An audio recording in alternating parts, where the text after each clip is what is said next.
বিসমিল্লাহির রহমানির রহিম। হে সমস্ত জগতবাসী, আজকে আপনাদের সামনে যে আলোচনাগুলো নিয়ে আসলাম সেই আলোচনাগুলো অবশ্যই মন দিয়ে শুনবেন। সে কথাগুলো অবশ্যই সমস্ত কথাগুলো কোরআনের এবং কোরআনের কোন কোন আয়াত এবং কোন কোন সূরা যদি কেউ স্বপ্নে পড়তে দেখে তাহলে তার জীবনে কি মঙ্গল কামনা করা হয় এবং তার জন্য মঙ্গলের দরজা খুলে দেওয়া হয়। আল্লাহ এই কথাগুলো কোরআনে বলিয়াছেন। তবে আজকের যে আলোচনাটি অবশ্যই খেয়াল করে শুনবেন যে কোরআনের মধ্যে সূরা ইউসুফের কথা আছে, সেখানেও বলা আছে যে স্বপ্নের মাধ্যমে আল্লাহ মানুষকে অনেক কিছু বুঝায় এবং তা সত্য এবং তা সেই শিক্ষা আল্লাহ দিয়ে থাকেন জিবরাইল দ্বারা, সেই শিক্ষা দিয়ে থাকেন স্বপ্নের দ্বারা। তবে আজকে আপনাদের সামনে যে আলোচনাটি নিয়ে আসলাম এই আলোচনাগুলো অবশ্যই আপনারা খেয়াল করে শুনবেন, জীবন চলার পথে জয়লাভ করবেন ইনশাআল্লাহ। সেই কথাগুলো হলো, দেখুন, আপনি যদি কখনো স্বপ্ন দেখেন যে সূরা ফাতিহা বা তার কিছু অংশ পড়তে দেখেন, তবে তার জন্য সমস্ত কল্যাণের দরজা খুলে দেওয়া হবে। এ হলো ব্যাখ্যা।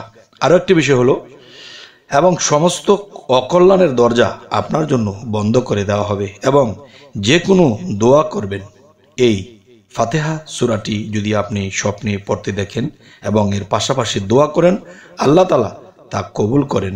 আর পর্যায়ক্রমে 7 জন মহিলার সাথে আপনার সেই পরকালে বিবাহ হবে। এটা আমার কথা নয়, এটা আল্লাহরই কথা। আচ্ছা, এবার আসি কেউ যদি সূরা বাকারা বা তার কিছু অংশ পড়তে দেখেন স্বপ্নযোগে, তখন আপনি এর ব্যাখ্যা কি বুঝবেন?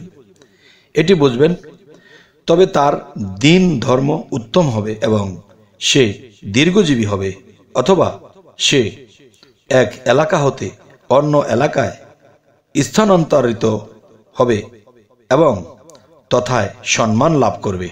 এবার আপনাদের সামনে যে আলোচনাটি তুলে ধরছি সেটি হলো, কেউ যদি স্বপ্ন দেখে সূরা আলে ইমরান বা তার কিছু অংশ পড়তে দেখে, তবে তার জ্ঞান বা মেধা শক্তি পরিচ্ছন্ন ও তীক্ষ্ণ হবে এবং মন পবিত্র হবে এবং বাতেল পন্থীদের সাথে বহস বা তর্কযুদ্ধ করবে এবং গোটা পরিবারে সে হতভাগ্য হবে এবং অধিক সফর করবে।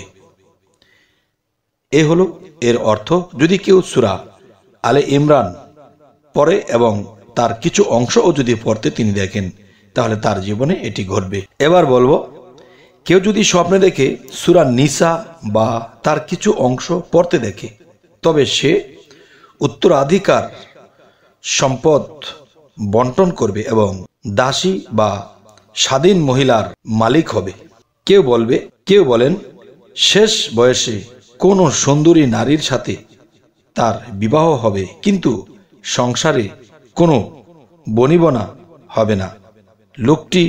লোকটি স্পষ্ট ভাষী এবং প্রতিবাদমুখী হবে এবং দীর্ঘজীবী হওয়ার পর প্রচুর উত্তরাধিকার সম্পদ রেখে যাবে। তবে এখন যেটি বলছি সেটি হলো, কেউ যদি সূরা মায়দা পড়তে দেখে স্বপ্নে, তার শান শওকত উচ্চ হবে এবং দৃঢ় বিশ্বাসী হবে, উত্তম তাকওয়া বিশিষ্ট এবং পরহেজগার হবে, মানুষকে খাওয়ানোর পরানোর ব্যাপারে খুবই উদার ও ক্ষুদ্র হবে ও ভদ্র হবে। তবে সে কোনো জালেম সম্প্রদায়ের দ্বারা কষ্ট পাবে। তাহলে আপনাদের সামনে আরো একটি বিষয় আনছি, সেটি হলো, কেউ যদি সূরা আনআম পড়তে দেখে স্বপ্নে, তার চতুর্পদ জন্তুর এবং সওয়ারি অধিক হবে এবং অধিক দাতা গুণে গুণান্বিত হবে এবং উত্তম জীবিকা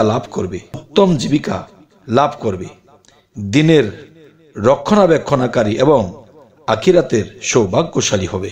এবার আসি, কেউ যদি স্বপ্নে দেখে সূরা আরাফ পড়তে দেখে কিংবা এর কিছু আংশিক পড়তে দেখে, তাহলে আপনি স্বপ্নের ব্যাখ্যায় কি বুঝবেন?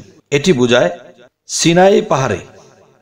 সিনাই পাহাড়ে আরোহণ না করা পর্যন্ত তার মৃত্যু হবে না এবং যে কোনো ইলমে কিছু অংশ পাবে ও তার দ্বারা উপকৃত হবে।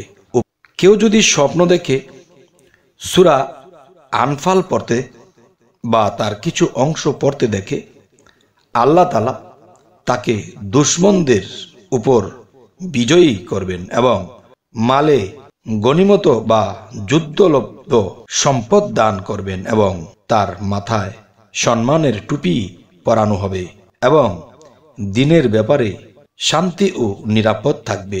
এবার আসি, কেউ যদি স্বপ্ন দেখে সূরা তওবা তার কিছু অংশ পড়তে দেখে, সে প্রশংসনীয় জীবন যাপন করবে এবং তওবার উপর মৃত্যুবরণ করবে এবং সৎ লোককে ভালোবাসবে। এবার আসি, কেউ যদি স্বপ্ন দেখে সূরা ইউনুস পড়তে দেখে এবং কিংবা কিছু আংশিক পড়তে দেখে, তাহলে আপনি কি বুঝবেন? এই স্বপ্নের ব্যাখ্যাটি হবে, তার ইবাদত বন্দিগি উত্তম হবে এবং কোনো জাদু মন্ত্র বা চক্রান্ত তার কোনো ক্ষতি করতে পারবে না।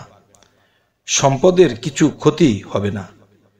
সর্বদা মানুষের কল্যাণ করা এবং সুসংবাদ শোনানোর জন্য তৈরি থাকবে। এবার আসি, কেউ যদি সূরা হুদ পড়তে দেখে বা তার কিছু অংশ পড়তে দেখে, সে ফসলাদি এবং সন্তান সন্ততি লাভ করবে এবং শত্রু অধিক হবে, বিদেশকে দেশের উপর অগ্রাধিকার দিবে।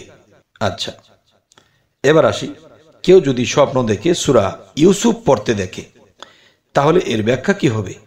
এর ব্যাখ্যা হবে, প্রথমে অত্যাচারিত হবে, শেষে বাদশাহ হবে, সফরে সম্মুখীন হবে এবং সেখানেই স্থায়ী বাসিন্দা হবে, নিজ পরিবারের লোকেরাই তার শত্রু হবে এবং বিদেশ সফরে লাভবান হবে।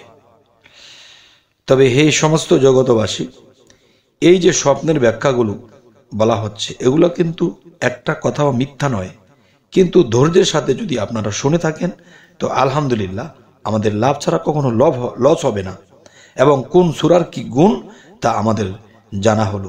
তবে আরো একটি বিষয় হলো কি, যদি আমাদের এরকম স্বপ্নের ব্যাখ্যা আরো পেতে চান, অবশ্যই আমাদের চ্যানেলটিকে সাবস্ক্রাইব করে রাখুন, পরবর্তীতে যেন ভালো স্বপ্নের ব্যাখ্যাগুলো এনে দিতে পারি। এবং সকলেই ভালো থাকবেন। আল্লাহ হাফিজ।